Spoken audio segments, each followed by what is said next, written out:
is a fairly ordinary Dyson DC14 telescope reach look, the most basic model I think sold in the United Kingdom, and this one came in yesterday because it makes a weird noise, and crikey, they're right, it does. Headphone warning.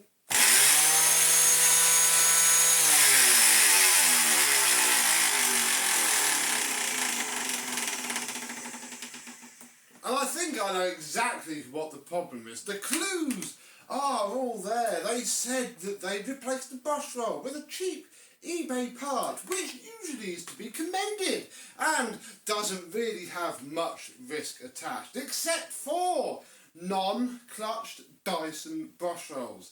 They crack at the end, and I think that's exactly what's happened here. So we're going to have a look and see if I'm right, and then tell you what I'm going to do about it.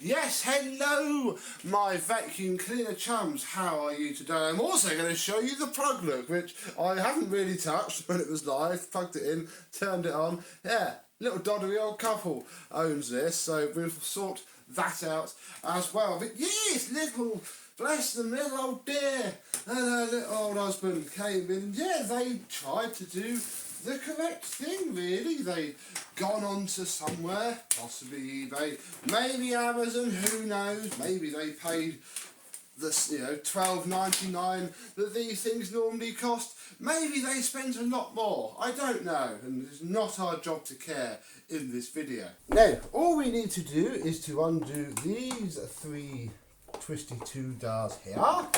Oh, and then put the machine back in the upright position so that we can remove the base plate from the thing. Then we'll pop the belt off and remove a brand new brush roller. This is Filter Magic one, I do believe. We have a fairly decent belt. Yep, brand new, that's fine. Obviously these would have come as a kit. And if we look at which end might it be?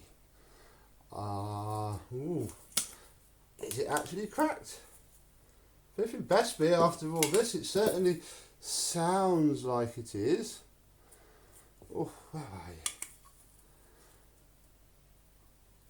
you? It must be, because everything else is fine. God, look at the meltage on that already. Maybe it's that where it does its thing. Oh, yeah, I'm not actually seeing anything on the thing. What I suppose we could do though is turn this back on without the brush roll and check it isn't the motor, but it doesn't sound like the motor, I'll be honest.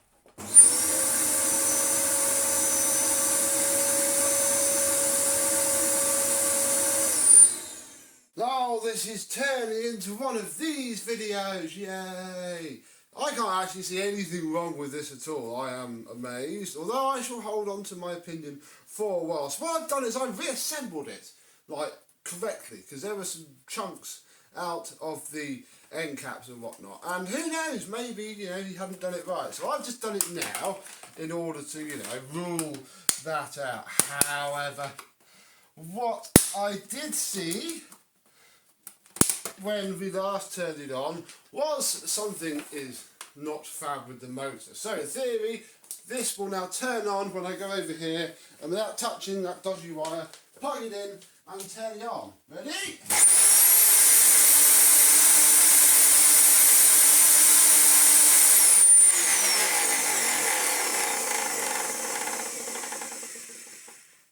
Oh, still not happy, but it's better. But you probably saw the big cloud of sparks that came out of the motor. Yes, you can see it more from the back. It is old and it is not happy, but it's also not that quiet, is it? So maybe we haven't done everything. I don't know.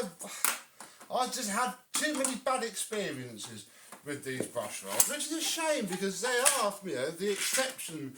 That is unplugged, isn't it?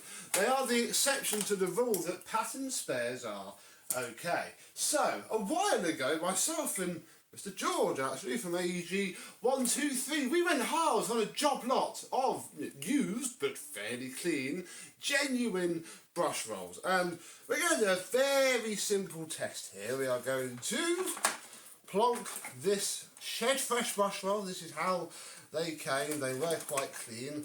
Oh, then I'm going to snap my fingers as we put this belt, which should be easier actually because it's a used belt. Oh my gosh, ouch.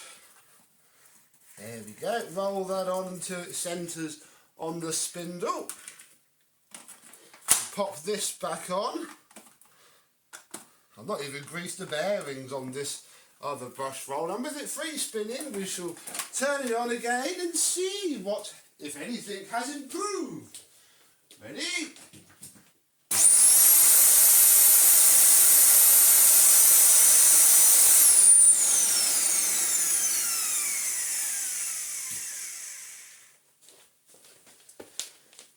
Literally everything has improved, so something is wrong with this. It doesn't sound all that fab. This is what I mean about the end caps. Look, they've just got these little chunks missing out of them.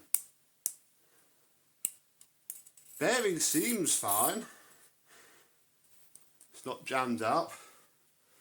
Why is this so horrible? I mean, normally they crack, normally they split. I mean, I don't want to go hoofing at it and split it and not be able to use that as an excuse. But yeah, it's just not terribly happy, is it?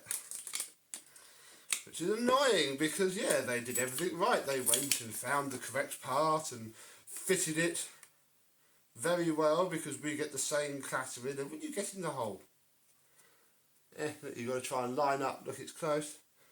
Oh, come on. Ah, it's ever so fiddly. There we go. They did everything right. They did everything as a normal person would. They just got bummed out by pretty shabby parts. You know, that's already started to melt, and it's not that old, is it? So basically, that is junk. We're going to keep the used one in because I told them that we would, and it would be fine, and it would be a cheap little job. But do not want to leave this on here because I mean, I dread to think what's underneath it. Shall we have a look? Let me find the end of the tape and we'll get peeling. Oh, well, that's not as catastrophic as I thought. Look, it's only just punctured that there. So I think what I'll probably do is we'll just cut that off and put a new plug on it, I suppose, rather than change the whole cable. We'll give the post filter just a quick vacuum off with, I'll use the MBV 190 because I can't be bothered to go get the Victor out really. Whoops.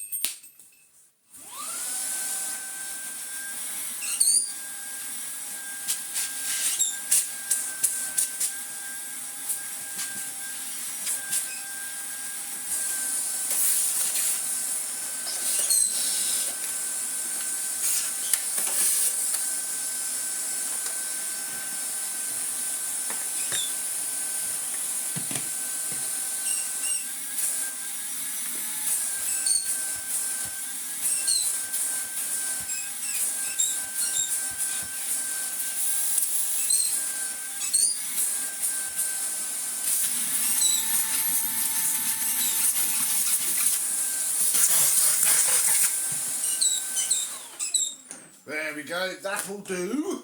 Then the quickest of quick damp cloth wipe down with a little bit of elbow grease just to get the surface dust off of it really, because yeah, it's been fixed but there was nothing really wrong with it, so I've got to try and add a little bit of value to the little bit of money that I'm going to charge for this somewhere.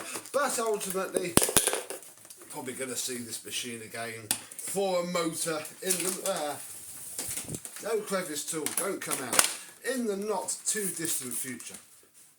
It's a shame really. It deserves a motor.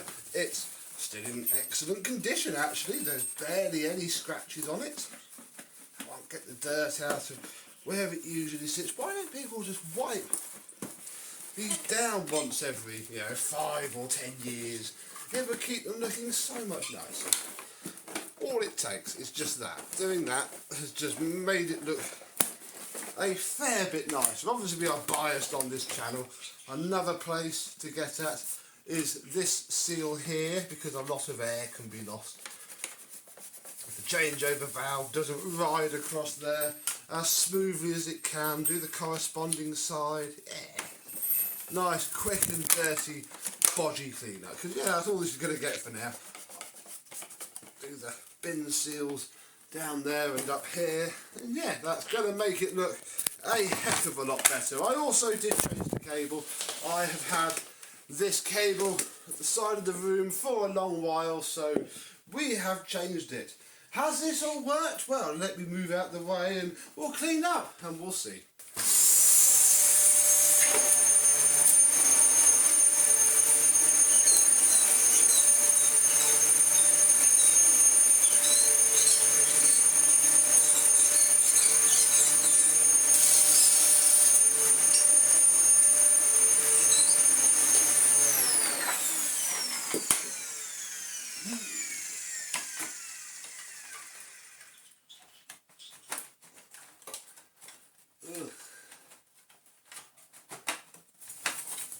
The internal hose is completely and utterly lost its springiness, which is actually making it not work that well. However, I always keep some spares, so I've had this washed one sat by for ages, and you can tell the difference. You can see this one's still got a little trace of its kink, but it's not that bad.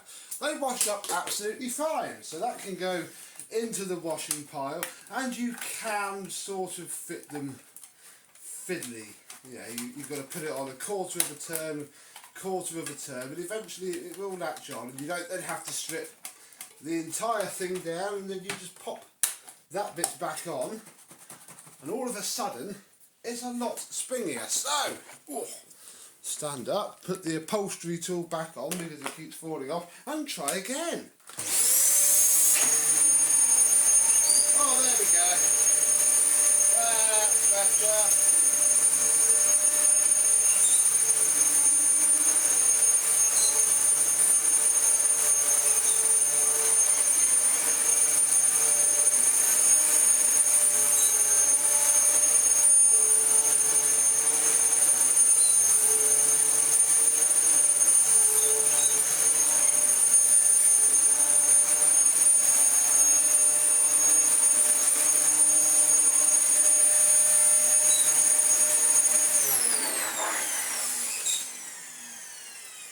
And yeah, we have ourselves a very nice working Dyson DC14 now. Oh, there was just one more thing. Chap asked if I could fit a new top cord hook, and might be able to if I can get it. There we go, get that out. Then find the right screwdriver bit. Like so, and then we can throw that piece away. And then right here in my bucket of rubbish we have, oh look, another top cord hook, like so. So we can pop the spring and the screw back in, stick it on here, and then screw it back into place. Oh no, it's wrong. No, it's not a DC14 top cord hook. Oh my goodness, hang on. Turns out that we need, is this a DC04 Zorbster or is it the DC07 Lavender? Who knows, but either way, that is our new top cord hook. But this is a bittersweet job really, because the room is filled with the smell of the motor. So I'm going to have to say, hey, good news, I fixed your noisy brush roll, and I've sorted your top cord hook, and I've even changed your cable, so you don't kill yourself unplugging that broken one. But your motor has seconds, minutes, hours, days, years to live.